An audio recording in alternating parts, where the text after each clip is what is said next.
Olá, meus irmãos, a graça e a paz do Senhor Jesus. Começamos agora o 9º episódio do nosso WECcast, comemorações pelos 50 anos de existência da União de Homens Evangélicos Congregacionais da Primeira Igreja Evangélica Congregacional Vale da Bênção.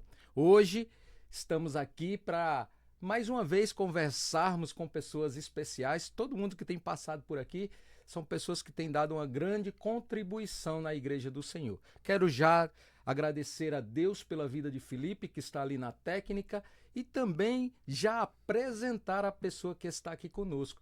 Seja bem-vindo, pastor Adriano. Graça e paz, presbítero Marcos, graça e paz, Felipe, que está aqui com a gente, e graça e paz também a você que está nos acompanhando nesta edição deste podcast. E a nossa oração, nosso desejo é que seja um tempo de bênçãos para cada um de nós, de muita reflexão para a glória de Deus. Muito obrigado pelo convite, estar aqui é um grande privilégio. Alegria toda nossa. Prepare aí a pipoca, a Coca-Cola, o café, não sai daí não. Continua conosco, tá? Palavra de Deus no Salmo de número 40, o verso de número 1 diz: esperei confiantemente pelo Senhor, ele se inclinou para mim e ouviu quando clamei por socorro. Tirou-me de um poço de perdição, de um tremendal de lama, colocou os meus pés sobre uma rocha e firmou os meus passos. E é isso que o Senhor tem feito para conosco. Pessoas que não mereciam nada, porém a sua graça maravilhosa nos alcançou. Pastor Adriano, quanto tempo, né, o senhor tem já hoje de ministério? Como foi que começou a sua história? Não, mas antes disso, diga quem é a sua esposa, as filhas, conta um pouco aí da sua história, um pouquinho. Pois é, eu sou casado há mais de 15 anos, né? O nome da minha esposa é Tatiane Roberta, e nós temos 2 filhas maravilhosas, a Gigi e a Gabi, né, que estão ali também servindo a Deus na casa do Senhor. E eu sou muito abençoado e muito grato a Deus pela minha família, pela minha casa. Glória a Deus. O senhor sempre foi evangélico? Como foi que começou isso, pastor? Essa é uma boa pergunta, né? Porque há uma longa história, e a gente, quando pensa, né, em como o Senhor Deus nos alcançou, quando eu paro para refletir nestas coisas, não tem como não se emocionar. Sim. Porque eu não deveria estar aqui, eu não tinha... eu não venho de uma base cristã, eu não venho de uma família evangélica, não nasci em berço evangélico. Há cerca de 22 anos atrás, eu não tinha nenhum interesse no que diz respeito a estar em uma igreja evangélica, participar de uma igreja, ler a Bíblia. Isso não era a minha praia. Como eu sei que muitas pessoas hoje também não têm intenções de ser evangélico, e assim era a minha vida. Até que eu, envolvido neste mundo, desde cedo, ainda na minha adolescência, eu conheci o pagode e eu gerei no meu coração esse desejo de ser um pagodeiro. Sim. De participar de bandas. E estava ali introduzido em bandas de bairros, e assim começou a nossa vida nessa área da música, né? Sempre gostei muito. Mas aí, quando foi no ano de 2002, um colega meu foi convidado para participar do retiro espiritual da nossa igreja. E ele me chamou, ele disse: olha, vamos para o retiro da Igreja Vale da Bênção. E a primeira coisa que eu pensei foi: o que é que eu vou fazer no negócio de crente? Sim. Porque é algo que é incompatível, porque período do carnaval, onde acontecem os retiros, é um período onde as pessoas, não é, se envolvem mais com as coisas desta vida. Então, no meu caso, era um tempo em que eu separava 10 dias e mergulhava na praia, e lá ia fazer o que viesse na cabeça, e além de mergulhar naquilo que era o meu sonho, festas, bailes. Que o povo diz, né? Curtir a vida. Desse jeito. Então, aí no período do carnaval, quando eu tinha essa oportunidade de mergulhar no mundo, eu fui convidado para ir para um retiro. Então, a princípio, eu entendi que não ia dar certo para mim. Sim. Não ia dar certo, porque esses não eram os meus objetivos, meus planos. Mas o moço disse: olha, a igreja, o pessoal lá tem um irmão que vai fazer bem baratinho pra gente. E aí eu pensei, sabe de uma coisa? A gente tira a onda lá, Aproveita acaba o na hotel. terça. Na verdade não era nem um Não hotel, era, né? não, né? Era um espaço, a faculdade agrícola em Belo Sim, Jardim. entendi. E aí a ideia foi, vamos, termina na terça-feira mesmo a gente parte pra praia. Então a gente acaba aproveitando os dois e lá a gente vai para tirar onda. Então foi esse o objetivo de irmos para o retiro espiritual. Estou contando uma história que aconteceu no ano de 2002. Sim. E fiz as minhas malas, chamei outros colegas meus para participarmos e dos mais variados colegas, né? Um levou cigarro, outro levou jogos que a gente ia usar lá, outro levou maconha, eu levei os instrumentos que eu tinha e assim fomos ali para aquela faculdade agrícola. E eu me lembro, presbítero Marcos, que assim que nós chegamos lá, a primeira coisa que eu fiz, e juntamente com a galera lá, nós tiramos os nossos sapatos, né? Depois de uma breve viagem, já estávamos ali um pouco suados e começamos a chutar as paredes daquele alojamento para deixar a marca dos nossos pés suados ali naquelas paredes bem limpinhas como estavam, sabe? E passamos a participar ali daquele lugar nesse intuito, né? De resenhar mesmo, como diz o ditado popular, né? Era obrigatório que as pessoas que estivessem nesse ambiente de retiro fossem para os cultos. Sim. Mas aí a gente não queria saber disso. No sábado à noite, nós conseguimos nos desviar do culto e não queríamos saber. No domingo pela manhã, nós fomos para um açude, uma barragem e voltamos assim que terminou o culto, ali por volta de meio-dia. E aí quando nós voltamos, né, desse passeio ali fora do ambiente, então já tinha uma comitiva organizada que tinham percebido a nossa ausência e a gente estava agora encrencado. Porque a organização do retiro já tinha decidido que nós seríamos expulsos naquele momento. Então chegamos e disseram: preparem as malas. Foi, como diz o ditado, no seco. Preparem as malas, porque vocês irão voltar para Caruaru agora. E ali naquele momento eu tremi na base. Com certeza, né? Porque o que era que eu ia dizer quando chegasse em casa, né? O que era que eu ia dizer? Porque sempre morando ali no bairro São Francisco, eu pensei, se eu mentir para minha mãe, ela logo vai saber. Porque depois que o pessoal chegar do retiro, o bairro vai ficar sabendo que uma turma foi expulsa do retiro. E eu tô frito, eu tô ferrado, eu não sei o que eu vou fazer da vida, pastor? não. Qual era? Eu tinha 17 anos. 17 anos. 17 anos e eu já estava como que me encaminhando, para uma vida pregressa mesmo. Eu acredito que se eu não tivesse sido alcançado pela graça de Deus, eu vou contar o desfecho dessa história, Sim. mas se isso não tivesse acontecido, possivelmente eu já estaria preso, porque nessa época eu já estava aprendendo a realizar os meus primeiros furtos. Entendi. Mas não porque eu precisava disso, mas era pela aventura. Eu participava e eu sei que existem muitos jovens assim também, que não precisa fazer isso, não precisa destas coisas, mas devido ao meio que ele participa, a turminha que a gente Pois chama é. de patotinha. Pois é. Aí o senhor era o influenciador ou o senhor era o influenciado? Como é? Rapaz, O senhor era o cara que levava o pessoal pro mau caminho ou o pessoal foi que levou pro mau caminho? Conta aí. Ei, as perguntas vão se encaixando, né, no testemunho.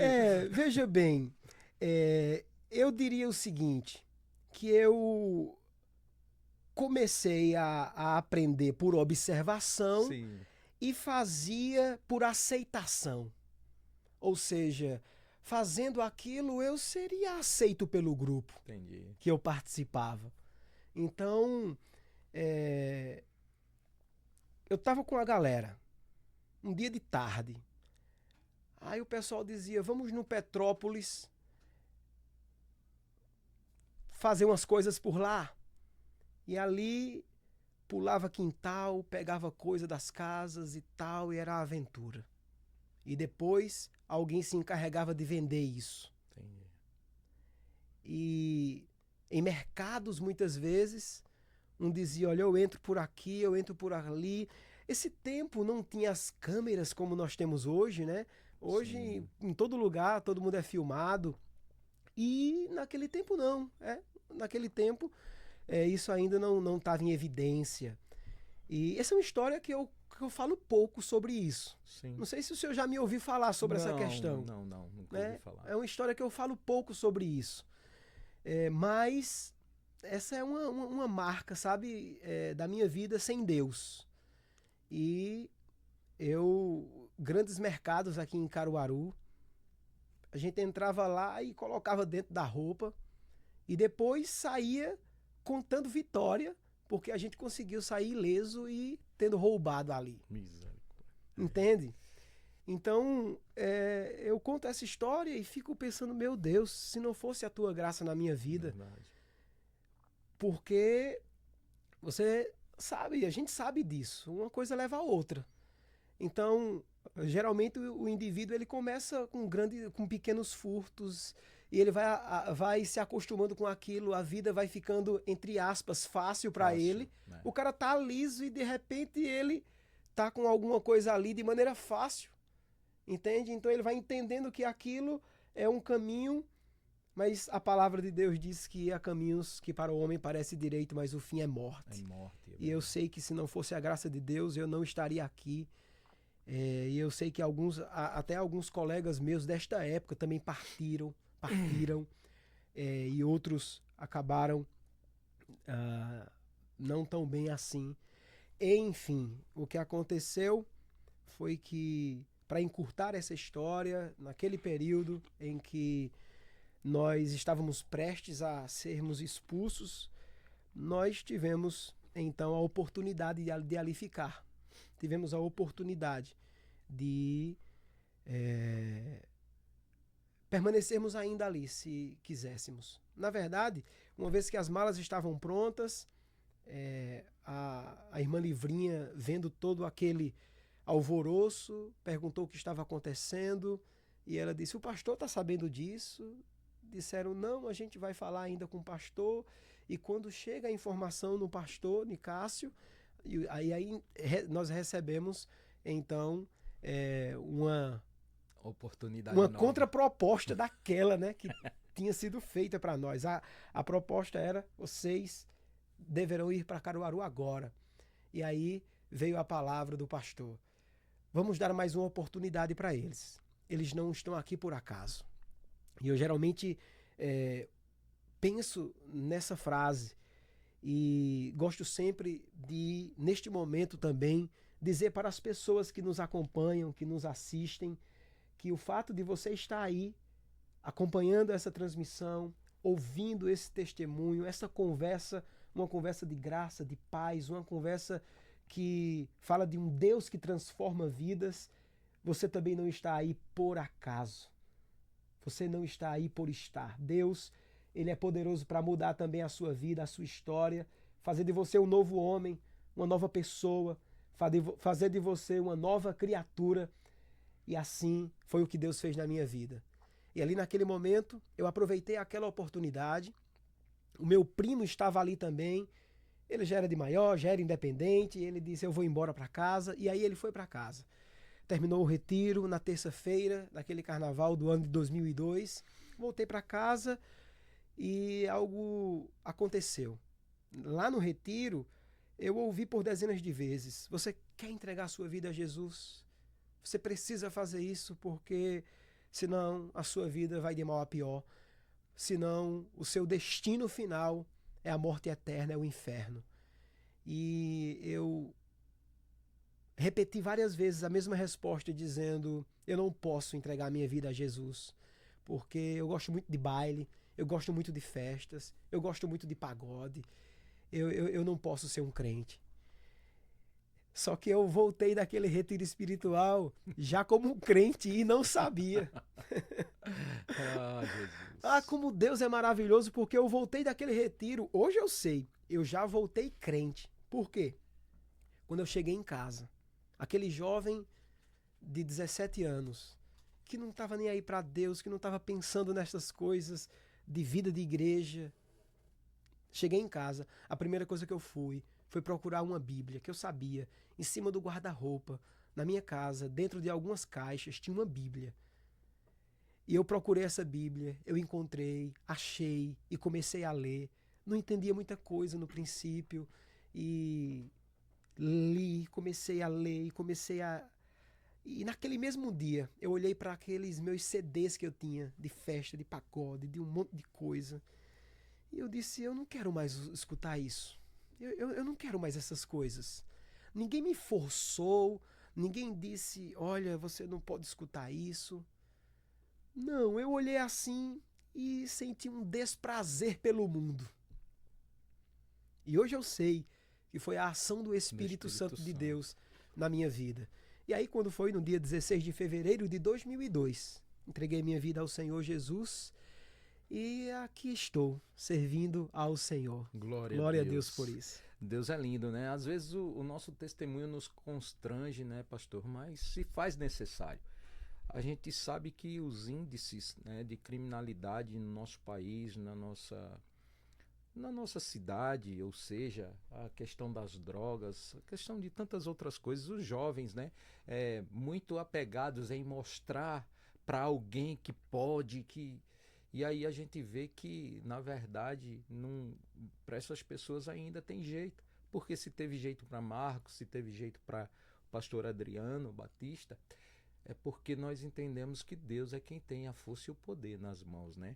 E eu acho lindo também do seu testemunho, pastor, porque mesmo o senhor fazendo esse caminho de conversão, outro dia eu escutei o senhor falando que quando chegou em casa as coisas não foram tão boas. Talvez o senhor achou que seria recepcionado de uma outra maneira, né? O senhor tinha uma irmã e essa irmã era cristã já na época, eu só não peguei mais ou menos isso aí.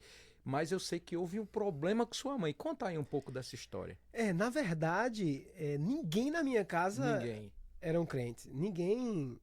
Eu fui o primeiro na minha casa. Então, quando eu cheguei, até então estava normal, porque nem eu sabia que Deus já estava operando na minha vida. Hoje eu entendo que Deus já tinha feito uma obra. Mas, no dia 16 de fevereiro, quando entreguei minha vida ao Senhor, voltei para casa. E depois daquele culto, né, chamado culto de reencontro, relembrando o retiro, na verdade. E aí, quando eu voltei para casa, naquele culto eu entreguei minha vida a Cristo. Eu fui o primeiro naquela noite a levantar minha mão e dizer: eu quero ser como esses jovens aí. Eu via os jovens buscando a Deus, servindo a Deus, uma intensidade, algo que eu não tinha na minha vida. Eu precisava de coisas externas, e eles não tinham drogas, eles não tinham bebidas, eles não tinham nada disso, e eu via que eles eram felizes, e eu disse: eu quero essa felicidade também para mim, essa alegria. E essa alegria tem nome, é Jesus. Jesus de Nazaré é a nossa alegria. Quando eu chego em casa, feliz da vida, eu disse: mãe, agora eu sou crente. E aí ela disse: que é isso, menino? Fizeram uma lavagem cerebral, foi. Fosse pra essa igreja, agora endoidou o cabeção, né? Eu tenho, na verdade, duas irmãs, só que uma das minhas irmãs, a mais nova, casou desde cedo e saiu de casa pra morar com o esposo dela. E a minha mãe e a minha outra irmã, nós ficamos em casa. Então, morávamos eu, minha mãe e minha irmã. Os meus pais separaram desde cedo. Sim.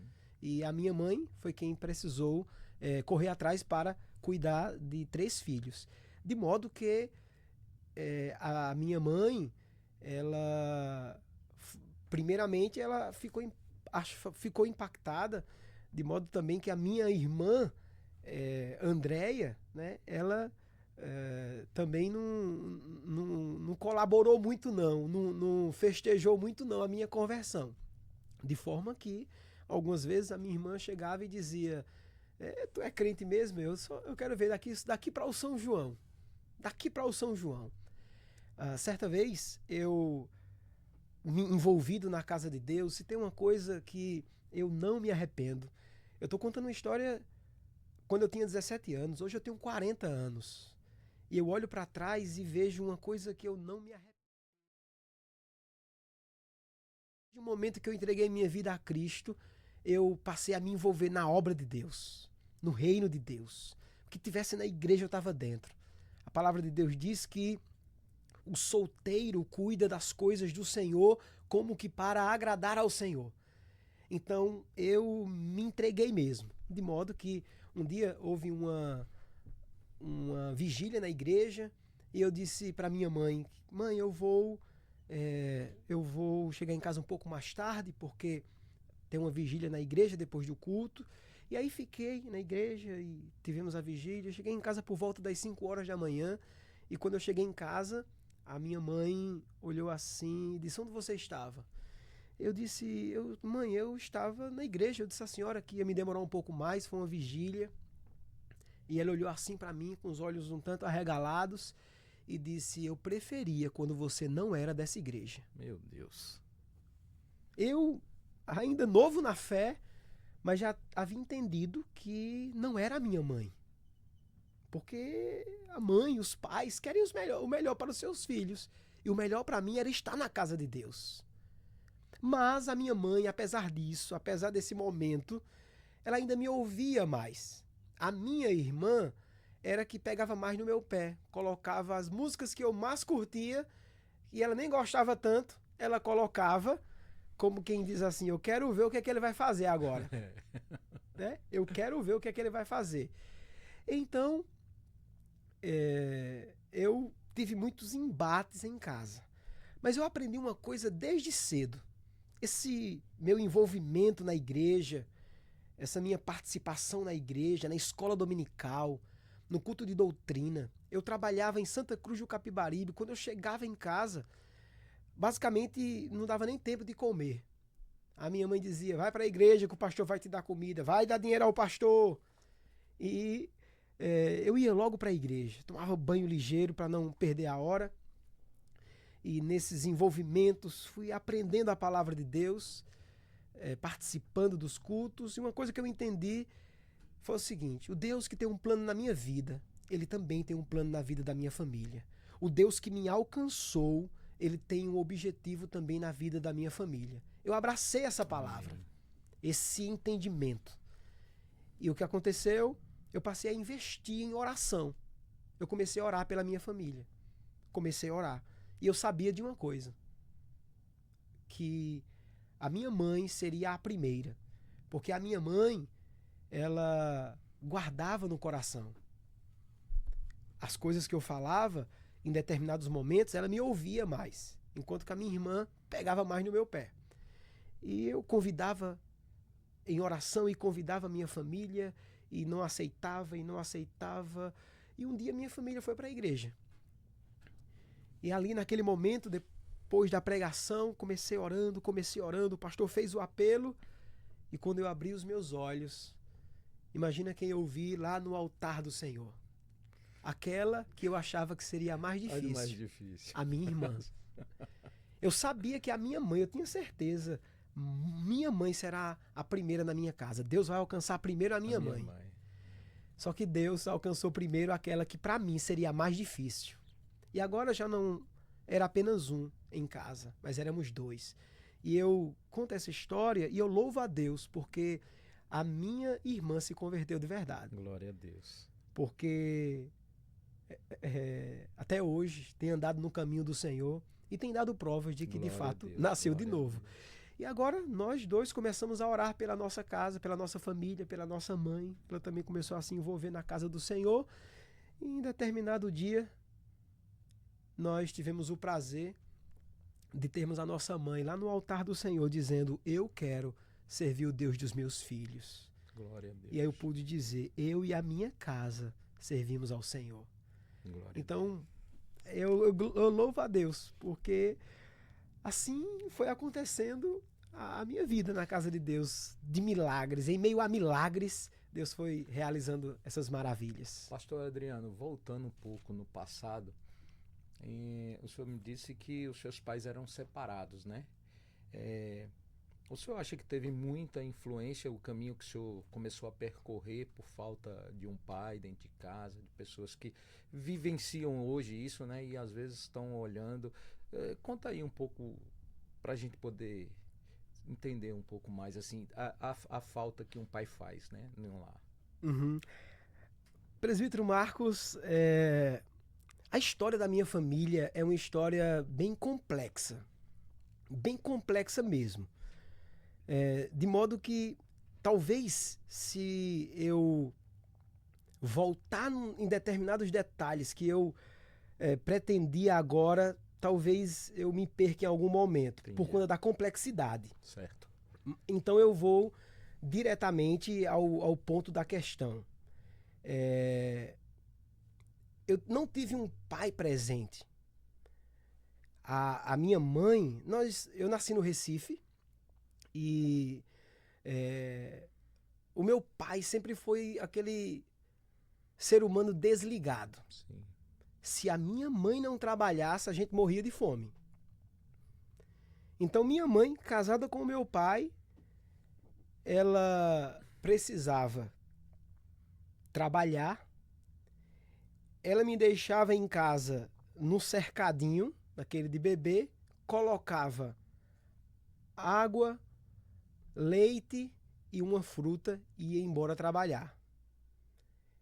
E como ela trabalhava ali no mesmo quarteirão onde a gente morava, então no intervalo do trabalho ela ia em casa para ver como eu estava, trocar, quem sabe ali a fralda, colocar mais alguma coisa e voltar para o trabalho. Então eu fui crescendo assim. Tendo que dar meus pulos, tendo que se virando, sem essa presença do meu pai ali. E as lembranças que eu tenho do meu pai, elas não são muito legais. Entendo. Então, digamos, eu via pouco meu pai, e às vezes que eu via o meu pai, eram com memórias que ficaram registradas na minha mente, não tão legais. Meu pai era bastante ignorante. Eu, uma vez, lembro, na minha infância, que quando meu pai estava... Outra coisa que eu acabo não falando muito também, né? Mas esse podcast é especial. E eu estou disposto aqui a abrir o coração para a gente conversar e compartilhar, porque também eu sei que isso pode ajudar muita gente também. Porque eu algumas vezes vi meu pai bater na minha mãe. E houve uma vez que eu peguei um cabo de vassoura e fui para cima do meu pai para defender a minha mãe. E em meio a toda essa ignorância, eu fui crescendo também. De modo que eu não tive essa figura paterna. Quando, de repente, precisamos, ou minha mãe, meus pais entenderam que precisávamos vir a Caruaru, o meu pai teve uma ideia. A ideia do meu pai foi a seguinte: olha, Severina, nome da minha mãe, a gente não tem condições de criar esse menino. Vamos fazer o seguinte, a gente dá esse menino para alguém criar. Então a gente dá esse menino para que alguém crie e a gente fica mais aliviado, porque a gente não tem condições, situação difícil, tudo muito limitado. E a minha mãe disse, não, eu não abro mão desse menino. Eu não abro mão do meu filho. O que a gente comer, ele come. E a minha mãe nunca abandonou os 3 filhos. Nunca abandonou os 3 filhos. Meu pai, mesmo aqui em Caruaru, também desligadão de tudo e de todos. Meu pai era aquele tipo de cara que, infelizmente, onde ele chegava, as pessoas não gostavam muito. Ele não era muito amigável com as pessoas. De modo que, em meio a todo esse contexto, a gente não tinha muita direção para a vida. A minha mãe, sempre precisando trabalhar, essa história que eu contei, eu no Cercadinho, era lá em Recife. Quando viemos para Caruaru, a minha mãe saía para trabalhar de manhã, eu estava dormindo, e quando muitas vezes ela voltava do trabalho, eu também já estava dormindo, porque era tarde. Então, a nossa vida foi um grande desafio. E depois o meu pai, ele, depois de muitos conflitos em casa, ele resolveu sair de casa e não voltar mais. Nesse dia, ele não havia brigado com a minha mãe, ele não havia discutido com a minha mãe, e ele simplesmente saiu e não voltou mais. Não ligou, não mandava comida, não mandava nada. Ele foi embora e tchau. Deu nem adeus. E depois surgiu com a outra família. Só que a minha mãe, sempre muito guerreira, não deixou se abater. E tem uma coisa que eu sempre lembrava da minha mãe. Em meio a tudo isso, a minha mãe sempre, praticamente todos os dias, ela dizia: você precisa amar o seu pai. A Bíblia, né, pastor? Ela sempre dizia isso. Ele é o seu pai. Ele é o seu pai.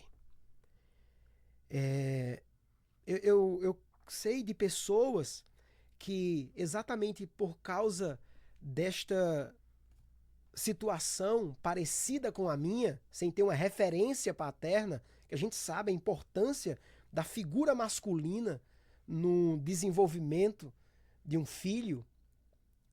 Eu sei que algumas pessoas, elas, por não saberem lidar com isso, elas acabaram trilhando por determinados caminhos, e exatamente por falta dessa figura paterna, eu precisava da validação para ser aceito nos grupos que eu participava, o pessoal da rua.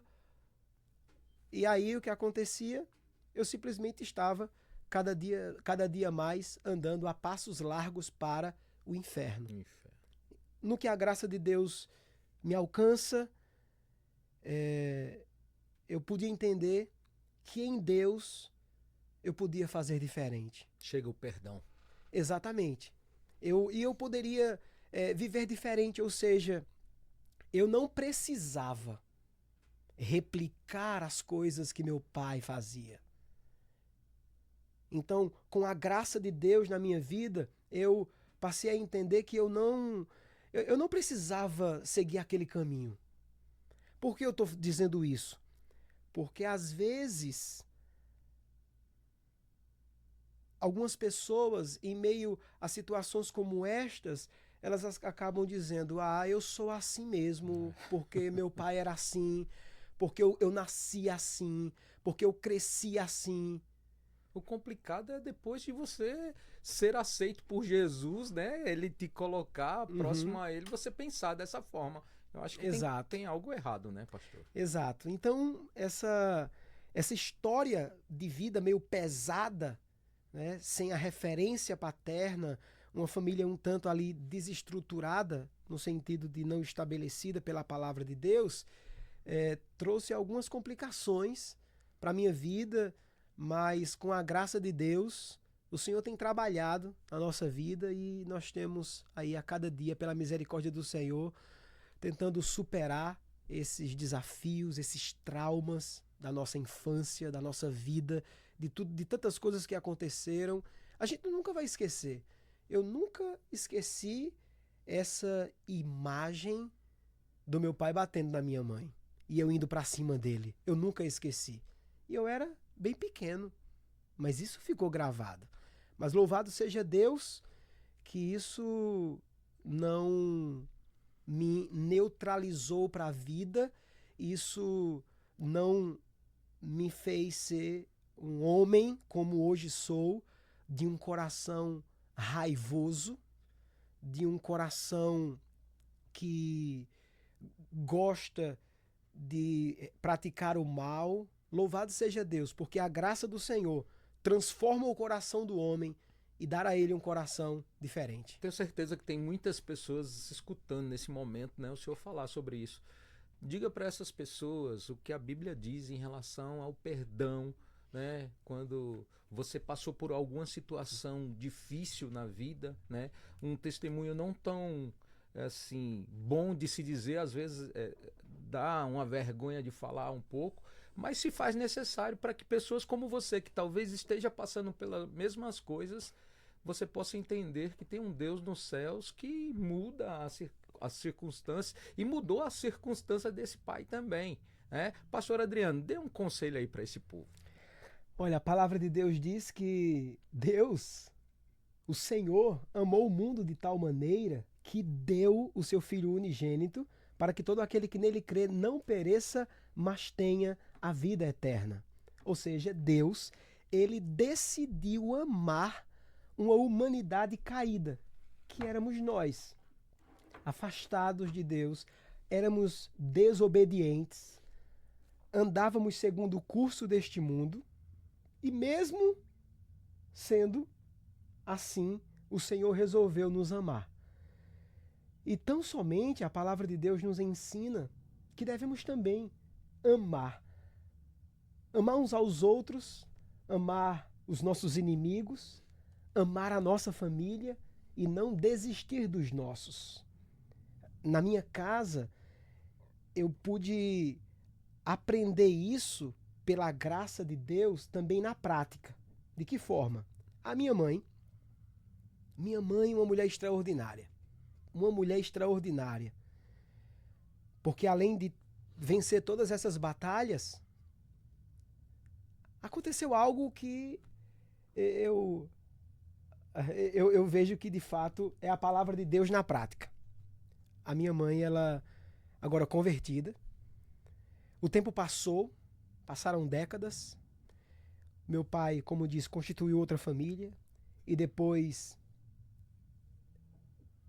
terminou mais um relacionamento, mais uma família desestruturada. E no final das contas, passados anos, tá lá o meu pai só em uma cama doente.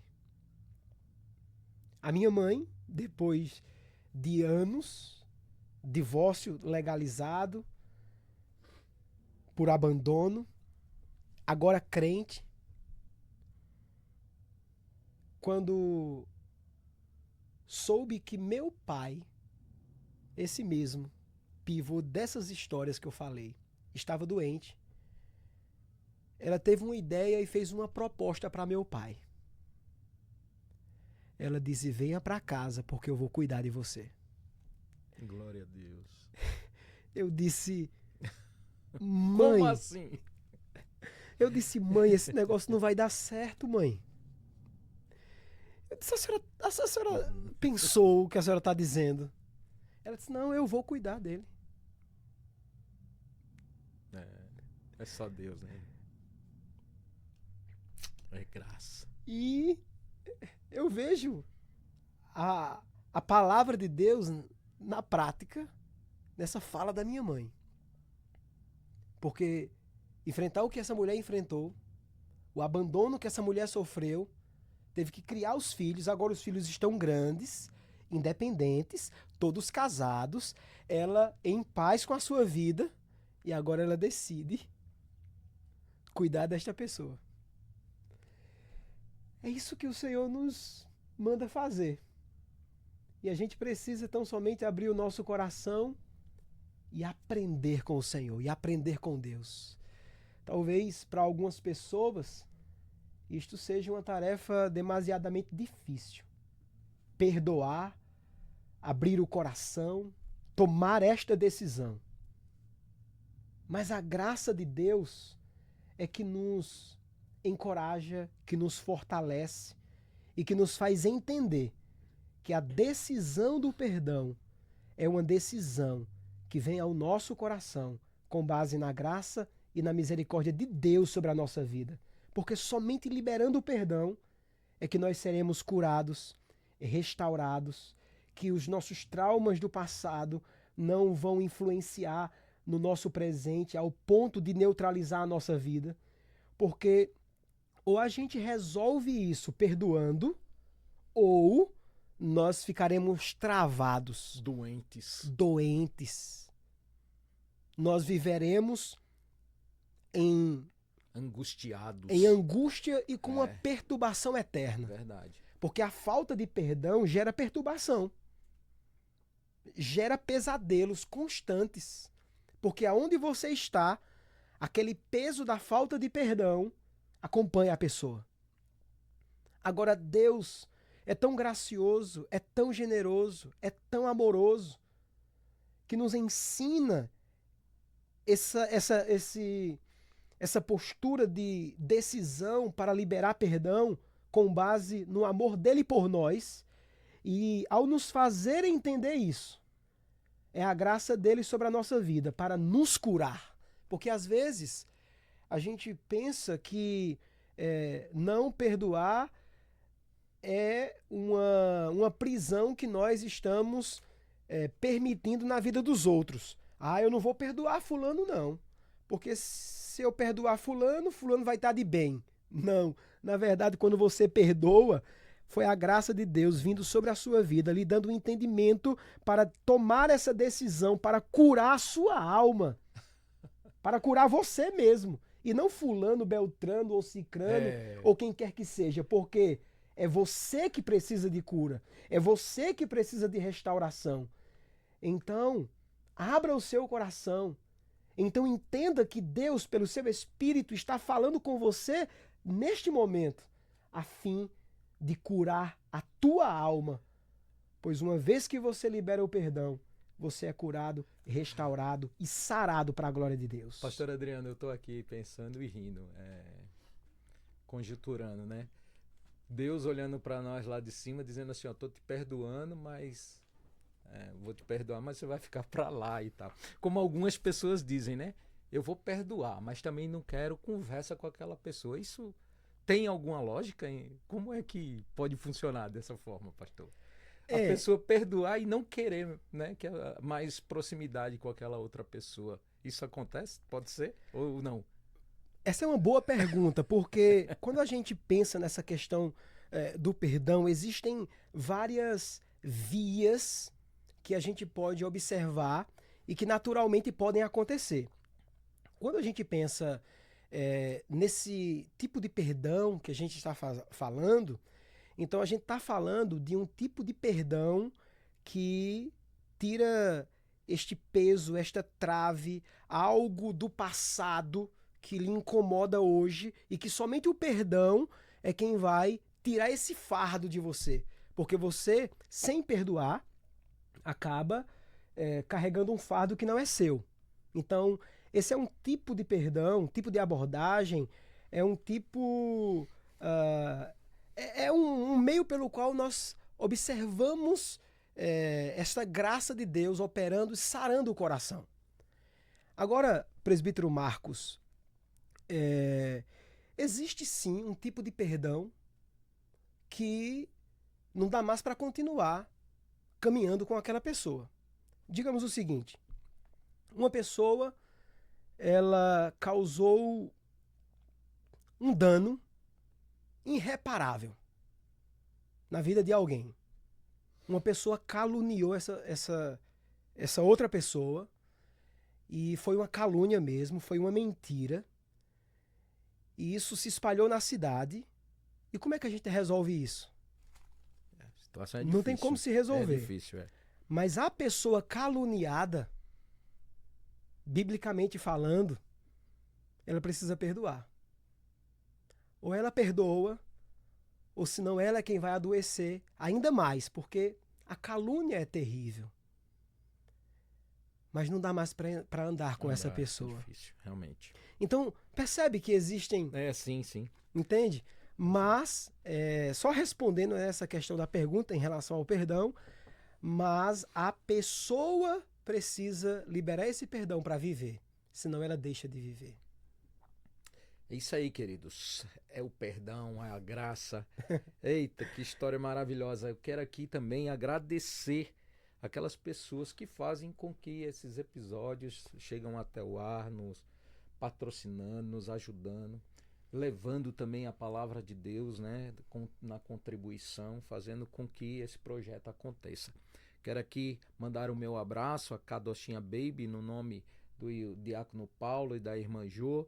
Também quero aqui mandar o nosso abraço a Detroit Financiamentos, do nosso irmão Júnior, a Stone, na representação do irmão Cleidi, a Iron Sublimação, que é do nosso irmão Cledson, a Care Solution Internet, que é nossa e do meu filho Lucas, a FB Móveis Planejados, que é do irmão Fabinho Balbino, J. Mendes Construção, do nosso irmão Jean com J, JM Malhas, do nosso irmão George e da nossa irmã Manuela. Que Deus abençoe a cada um de vocês e saibam que vocês estão fazendo com que a palavra de Deus seja espalhada sobre esse mundo, né?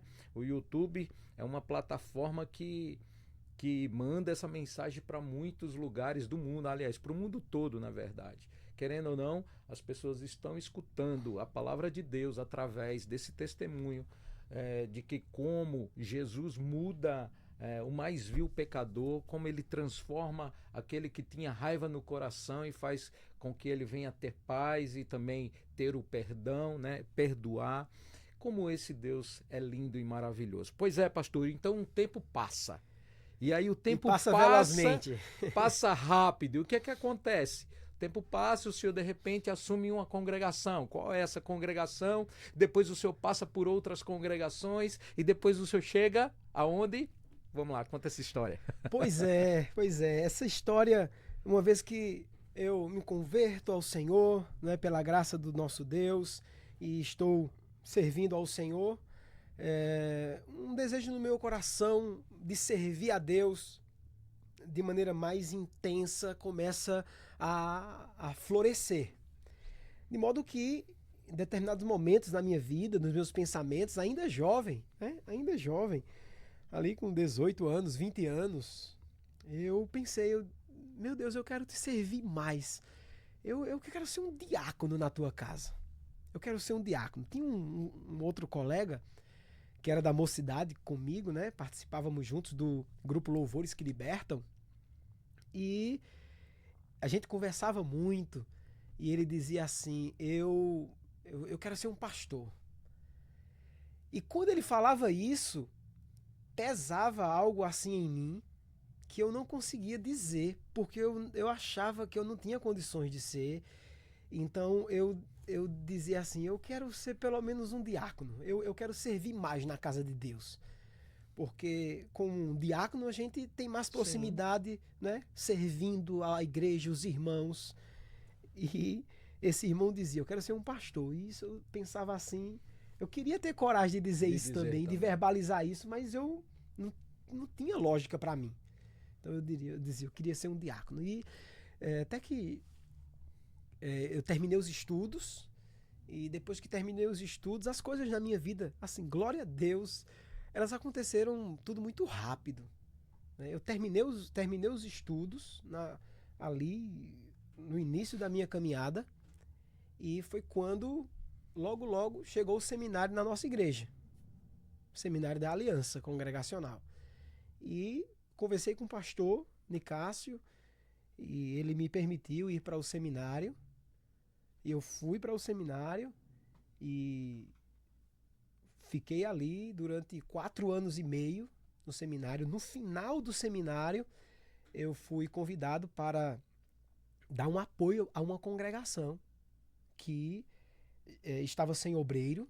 Nesse período, enquanto eu estava no seminário, ali servindo na igreja, eu participava do louvor, participava do teatro, participava dos evangelismos, eu me envolvia mesmo. Então, eu era chamado para orar aqui, eu era chamado para ler um versículo ali, e eu lia um versículo, tal, trazia um pensamento sobre aquele versículo, e assim, até que no final do seminário praticamente um ano, na verdade, antes de terminar o seminário, fui chamado para dar uma assistência em Ibirajuba. A irmã Livrinha me chamou e eu pensei, por que não? Vamos lá. Eu não tinha transporte, eu não tinha, como a gente começou aqui no início em off, né? Não tinha habilidade, não sabia nada, mas... Tinha. O de dizer não dá porque eu não tenho transporte, mas vamos lá, vamos seguir. Verdade, né? Não tenho transporte, nada, então a irmã Livrinha disse, você poderia dar um apoio lá? Eu disse, posso. E ela disse, pronto, então na próxima semana nós vamos lá e eu vou dizer à igreja que você vai dar uma ajuda enquanto está sem obreiro. Tá certo. Passaram-se alguns dias, a irmã Livrinha com muitas atividades, não pôde ir. Eu disse, e aí, irmã Livrinha? Ela disse, olha, muitas atividades eu não estou podendo ir. Ela disse, você iria só? Eu disse, vou. Nunca fui em Ibirajuba, não conhecia ninguém. Ninguém. Peguei o ônibus ali ao lado da Igreja do Rosário e fui, um sábado à tarde. Basicamente um horário como esse, né? A gente estava lá dentro do ônibus. Parecia que eu estava indo para a praia, de tão longe. Porque o ônibus, ele sai de Caruaru, aí na época, né? Não sei se ainda hoje é assim. Aí é bem devagarzinho. Passava da entrada de Altinho, ia para Agrestina. Rodava a Agrestina todinho, voltava para Altinho. Rodava Altinho para depois pegar a estrada que ia para Ibirajuba. Então a gente saía daqui de tarde e quando chegava em Ibirajuba era de noite. Então eu cheguei lá em Ibirajuba com uma bolsa nas costas, sem conhecer ninguém. O ônibus parou lá. É uma rua que vai, outra que volta, né? Ibirajuba, cidadezinha pequena. Parou lá e eu desci do ônibus com a bolsa nas costas e saí procurando a igreja. Cheguei na igreja, estava o irmão Cícero, que hoje é pastor Cícero, que agora está em Aparecida de Goiânia, nosso pastor lá. E ele estava lá, me apresentei, e ele disse, ela disse mesmo que você vinha, fui para a casa dele, jantamos, e ali nós ficamos um ano dando apoio àquela igreja, todos os finais de semana. Eu ia no sábado e só voltava na segunda, e quando eu voltava na segunda, eu já voltava direto para o trabalho, porque eu pegava de 8 horas no trabalho, quando o ônibus saía de lá de 5 horas da manhã, que chegava em Caruaru, era 8 horas. 8 horas. E eu já tirava direto. Da parada do ônibus do centro da cidade, eu não ia nem para casa. Eu ia direto para o trabalho. E assim aconteceu. Eu dormia na casa de um, jantava na casa de outro, almoçava na casa de outro, e assim foi. Passado esse ano, nós tivemos a oportunidade, agora em Caruaru, de assumir um trabalho aqui na zona rural, em Barra de Taquara. E agora já não era mais como alguém que estava indo ali para dar um apoio, como em Ibirajuba. Agora eu estava sendo chamado para ser o obreiro daquela comunidade. Então a comunidade já estava ali também sem pastor, e aí eu fui para lá. E passamos ali 5 anos trabalhando, fazendo a obra do Senhor, e passados esses 5 anos, nós entendemos que o nosso tempo havia encerrado. O Senhor havia inclinado o nosso coração e foi quando nós tivemos a oportunidade de ir para a Cachoeirinha. E aí foi um outro grande desafio, porque agora eu teria que sair de Caruaru. Só que eu já tinha uma bebê, a minha esposa sempre apegada aos pais. a única filha. Então, foi um grande desafio. Mas Deus é um Deus de milagres. Glória a Deus. Eu lembro da minha esposa sentada na cama, chorando, porque iria deixar a cidade de Caruaru, ia deixar a casa dos pais, porque a gente morava em cima da casa do meu sogro. A gente tinha construído lá. E aí, eu lembro dela chorando, e chorava muito. Ela sabia que tinha que ir, mas devido à missão que Deus havia colocado na nossa vida, mas diante daquele clima de ter que cortar ali aquele cordão umbilical, e foi muito difícil. Mas fomos, em meio a todas as dificuldades. Passamos lá 5 anos, e quando o Senhor... Aconteceu uma coisa interessante. Depois dos 5 anos ali, final do ano, Deus havia colocado no meu coração uma palavra. Deus disse para mim: esse é o último ano em que você rompe nessa igreja. E eu não tinha perspectiva de nada, eu não tinha convites para nada. Sim. Não, eu não sabia do que iria acontecer na minha vida. Mas Deus me falou que aquele seria a minha última rompida de ano. Aí terminou o culto, lá em Cachoeirinha, fomos para minha casa, alguns irmãos, e estamos lá comendo um churrasco. O crente gosta de comer, né? Verdade. Não bebe nem fuma, mas como que é uma beleza. Acho que esses homens da UEC não gostam muito de comer, não, né? Não come nada. Não come pouco. Aí, tá errado, viu? Tá errado. Tem que ter controle, Tem até que ter nisso. Controle. Aí, meu querido, interessante. Tava lá comendo churrasco com os irmãos. O diácono vem em minha direção, que hoje é o presbítero Juarez. Olha pra mim, do nada assim, eu não tinha compartilhado com ninguém, só com a minha esposa. E ela disse: a gente vai pra onde? Eu disse: eu não sei, mas Deus ministrou isso ao meu coração. Vamos orar e aguardar no Senhor. Estávamos lá em casa, o presbítero Juarez chega para mim e diz assim: meu pastor, tô sentindo que o Senhor vai nos deixar. Olha para aí. E naquele momento eu disse, eu engoli, eu não falei nada, mas Deus confirmou. Foi Deus confirmando, dizendo: é isso. É isso. É isso. E aí no mês de janeiro, né, há 5 anos atrás, o pastor Nicásio me chamou para que eu desse um apoio aqui. Eu vim e fiquei, e estou até hoje aqui na Primeira Igreja Congregacional Vale da Bênção, auxiliando o pastor Nicásio Moura. Louvado seja Deus. Quem é pastor Nicásio Moura? Irmã Livrinha para o senhor, pastor. Pastor Eu Nicásio, creio que tem uma grande contribuição, né, na sua vida. Com certeza, com certeza, porque eles foram... A oportunidade que o senhor precisava foi ele, através do Espírito Santo de Deus, sim, não é isso, né? Fala um pouco aí disso. Então, por exemplo, a irmã Livrinha, essa pessoa que viu todo aquele alvoroço ali naquele momento, e que uma palavra dela mudou todo o curso daquela história. A palavra foi: o pastor tá sabendo. Sim. E aí começaram a gaguejar, né? Começaram a gaguejar, a gente vai falar com o pastor. Só que a mala já estava pronta, o carro já estava pronto. De repente a gente já tinha sido expulso, estava em Caruaru, e o pastor talvez não estivesse sabendo ainda, sim, né, do que tinha acontecido. Então, a irmã Livrinha foi essa pessoa importante nesse momento do início da minha fé, da minha caminhada, importante para que eu pudesse ser alcançado ali pela palavra de Deus, porque essa fala dela mudou todo o curso.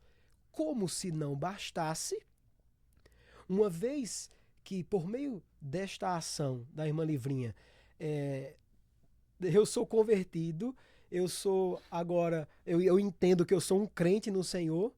Então, a minha oportunidade máxima da minha vida, na minha juventude, veio através da irmã Livrinha. ir para Ibirajuba, nessa história que eu contei, foi um convite da irmã Livrinha. Então, depois eu assumi um trabalho como um obreiro, foi a convite da irmã Livrinha, pelo DEPAN. Eu passei 10 anos no DEPAN, trabalhando ao lado da irmã Livrinha. 10 anos no DEPAN é uma história boa. Aprendeu um bocado, né? Aprendi e levei um bocado de puxa-arranco de orelha, né? Até hoje dói um pouquinho, né? Eu nem posso me mexer direito, mas sabe que a gente olha para tudo isso e diz, valeu a pena? Valeu a pena, é verdade. Valeu a pena? Eu nunca tinha viajado de avião. E foi com a irmã Livrinha que eu viajei pela primeira vez de avião. Glória a Deus. Eu estava em casa, trabalhando, né? Eu trabalhava numa empresa aqui em Caruaru. Sim, história interessante. Eu não aconselho ninguém a fazer isso. O que eu vou dizer agora. Eu não aconselho, pronto. Registra aí, para que ninguém faça isso. Eu trabalhava, digamos assim, de 1 às 5, na parte da tarde. De 1 às 7, uma coisa assim. Trabalhava na parte da tarde. Aí pela manhã, a irmã Livrinha me liga. Adriano, você pode vir aqui em casa? Posso. Na hora. Todas as vezes que ela me chamou, eu estava lá. Fui. Ela disse, olha, amanhã eu estou indo a São Paulo. Você quer ir comigo? Quero. Eu disse, tamo junto, vamos embora. E aí, eu deixei o emprego pra lá. Nem disse tchau ao emprego e fui embora. Passei 10 dias em São Paulo com a irmã Livrinha, fazendo a obra do Senhor. Eu disse, né? Não façam isso. O evangelho é loucura. Quando eu voltei, eita, glória. E lá nós fomos, nos instalamos ali na casa do pastor Giovanni. O povo olha pra gente e diz, esse povo é doido. Aí nos instalamos ali no pastor Giovanni e ali preguei, ali também naquela igreja, e fomos para a nossa congregação na época em Parelheiros e preguei lá também e fizemos a obra e foi uma grande bênção para a minha vida. E aí quando eu voltei, eu simplesmente recebi uma advertência no trabalho, assinei um termo de advertência. Né? Porque dava justa causa. Pois passou 3 dias longe, é justa. Não, foram 10 dias. Então, passou 3 dias longe, é justa causa. O senhor saiu no lucro aí, né, nessa contabilidade. É porque, assim, algumas empresas grandes, né? Eu trabalhava numa empresa grande, uma multinacional, e aí tem aquele sistema de primeiro você recebe uma advertência verbal, mas deu uma abandono advertência de trabalho, pastor. Deu abandono. Tem misericórdia, meu irmão. Não. Mas não estava certo, não estava certo. Ninguém faça isso, por favor. Ainda bem. Então, foi isso. Aprenda com ele. Pois é, aprenda aqui nesse podcast também o que não fazer, tá certo? O que não fazer. Então eu fui, não estava nem aí, eu tinha uma coisa na minha cabeça. Eu tenho que fazer a obra. Amém, glória a Deus. E aí, veja, estamos falando da irmã Livrinha. E aí foi com a irmã Livrinha que eu viajei pela primeira vez de avião. Foi exatamente com uma oportunidade que a irmã Livrinha me deu que eu viajei pela primeira vez de avião sozinho. Porque eu, pela primeira vez, viajei com a irmã Livrinha, né? Mulher de oração. Nunca vi orar tanto em meio às turbulências, a irmã Livrinha lá orando. E eu não sei se eu orava, se eu ria, se eu... Porque era meio engraçado ali, no momento da turbulência, né? E aí, quando nós voltamos, aí outro dia, eu acho que nessa época, agora eu não lembro exatamente, eu acho que eu já não estava mais no trabalho, não sei como estava a minha vida nesse tempo, mas a irmã Livrinha me fez um outro convite. Você iria lá para São Paulo para dar um apoio lá no trabalho, tal, e aí eu fui e passei 15 dias lá, subindo e descendo ladeiras, lá evangelizando em Parelheiros, organizando ali a igreja, trabalhando ali com os irmãos. Fiquei também um tempo em São Paulo e eu fui só. Entende? Eu fui só, ali enviado pelo DEPAN, né, que pagou a minha passagem para que eu fosse para São Paulo. E foi através da Irmã Livrinha. Quando voltamos, uma conexão em Salvador. Nunca tinha ido em Salvador também. Então, veja, são oportunidades, privilégios que Deus nos dá através de pessoas. E eu louvo a Deus pela vida da nossa irmã Livrinha, esposa do nosso pastor Nicásio Moura. E depois veio a consagração ao ministério pastoral e sempre tendo aí a orientação também desta mulher que é uma missionária, é uma serva de Deus. E eu tenho essa dívida de gratidão também com a nossa irmã Livrinha.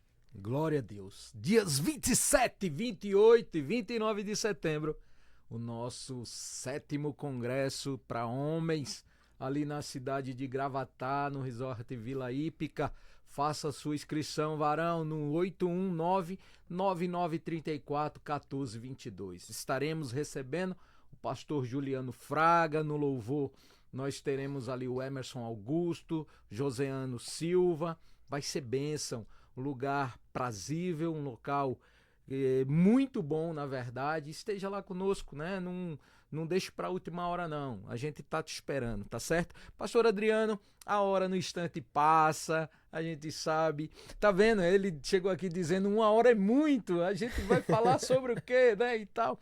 Pois é, mas a hora no instante voa e nós queremos aqui agradecer a Deus pela sua vida, pelo testemunho contado. Eu tenho certeza que vai abençoar muitas vidas, muitos jovens, até mesmo não jovens, pessoas que talvez estejam distantes de Deus e possam entender que sem Jesus na nossa vida nós não somos nada e nem chegaremos a lugar nenhum. Suas palavras finais e aqui a nossa gratidão. Amém.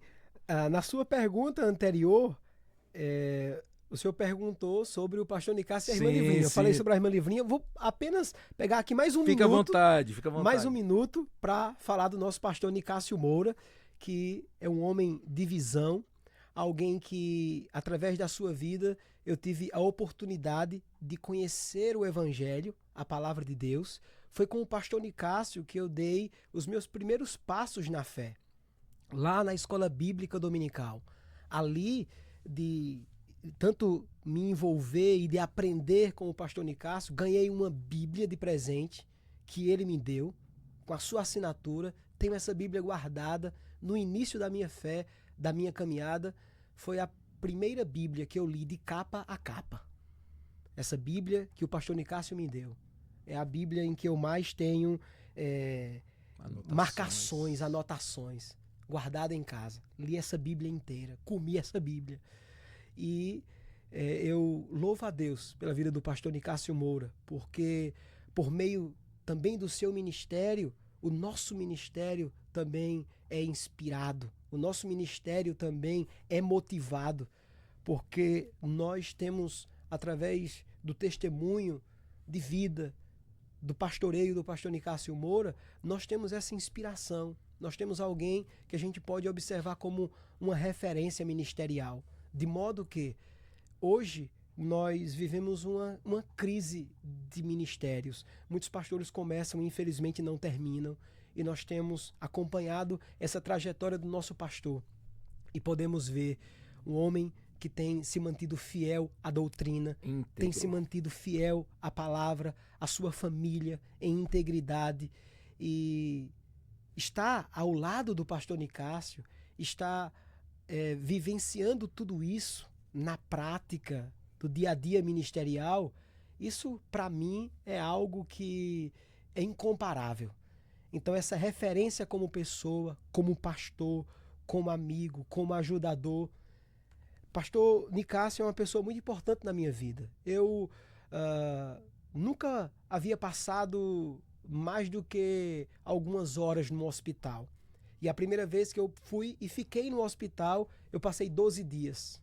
E eu estava aqui no hospital em Caruaru, e depois que o hospital não sabia mais o que fazer comigo, me transferiram para Recife.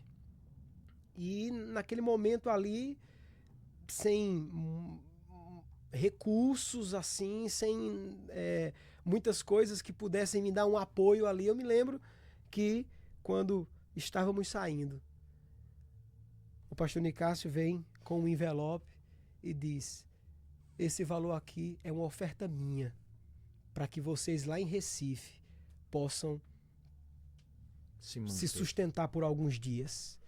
Então, não tem como esquecer disso. Não tem como esquecer dessa mão amiga, desta palavra amiga, desta pessoa, desse pastor. Privilégio, né, Exato. pastor, de estar somando então, numa igreja tão grande, né? Tão exato. renomada como a nossa nessa cidade. Louvado também, seja né? Deus. Se você não co-pastor ali, é um homem que não negocia os seus princípios, os seus valores. O senhor é uma benção. Nós queremos aqui também agradecer. Amém. Nós só temos aqui as essa palavras programação. são limitadas. Essa programação só existe porque ele nos deu o aval para fazermos isso, né? Então, nosso abraço, Glória a pastor. Deus. Deus abençoe sua vida. Como é bom, todas as vezes que a gente conversa com alguém, sempre tem alguém para falar muito bem do senhor. O senhor é uma inspiração para todos nós. Glória a Deus. E as palavras humanas são limitadas para expressar realmente o nosso carinho, a nossa admiração, são limitadas para expressar de fato aquilo que a gente gostaria de dizer. Então, somente o que precisamos é agradecer e que nunca falte este desejo, esse sentimento de gratidão que há no nosso coração. Muito obrigado ao pastor Nicásio Moura, muito obrigado pela sua visão missionária, muito obrigado pelo senhor ser essa pessoa que é e que tem inspirado também a minha vida, o meu ministério. Que Deus o abençoe e o recompense mais e mais com muitos e muitos anos de vida. Que o Senhor te abençoe e te guarde, pastor Nicásio Moura, em nome de Jesus. Considerações finais? Pois é, eu agradeço aqui essa oportunidade ímpar, especial, compartilhar todas essas histórias. E eu falei de coisas aqui que muitas pessoas nunca me ouviram falar sobre isso. Eu falei de coisas aqui que eu nunca compartilhei publicamente com ninguém. Então, eu louvo a Deus porque apesar de todas as complexidades dessa história, mas Deus nos dará a graça de poder compartilhar de uma forma que nós não temos nenhuma trave que nos impeça de compartilhar destas coisas. Amém. Por quê? Porque estas coisas mostram o quanto o nosso Deus é poderoso para mudar a vida do ser humano. Glória a Deus. Glória então a Deus. Deus mudou a minha vida, mudou a vida da minha família, e no final da vida do meu pai, eu tive a oportunidade de conversar com ele, de vê-lo de fato, entregando sua vida ali ao Senhor. Glória a Deus. Orando, chorando. Eu visitei meu pai no sábado. No sábado à tarde, visitei o meu pai. E na segunda-feira, recebi uma ligação de que ele partiu. Então, é uma história que Deus nos dá, onde a gente pode ver claramente a graça de Deus alcançando o perdido. É assim que Deus faz. E eu agradeço pela oportunidade de poder compartilhar aqui com a UEC, nesse UECcast. E eu agradeço também a todos vocês que tiraram esse tempinho aí também para nos ouvir nesse bate-papo. Que o Senhor os abençoe em nome de Jesus. Tem uma Obrigado. coisa, pastor, o senhor se afastou do pagode do mundo, mas agora junto com Arautos pode cantar o pragode, né? Que nem diz o Pois é, e eu já pensei nisso muitas vezes, viu? Vamos embora. E nós terminamos assim, o Salmo de número 40 que nós começamos a ler, terminamos com o versículo 3, que diz: E me pôs nos lábios um cântico, um novo cântico, um hino de louvor ao nosso Deus. Muitos verão essas coisas, temerão e confiarão no Senhor, né? Bem-aventurado o homem que coloca no Senhor a sua confiança. Deus abençoe a todos vocês e lembre-se, Deus não procura capacitados, Ele procura pessoas disponíveis para ir fazer a sua obra, mesmo que às vezes deixe a empresa de lado, mas vai em frente. Deus te abençoe e até a próxima. Amém.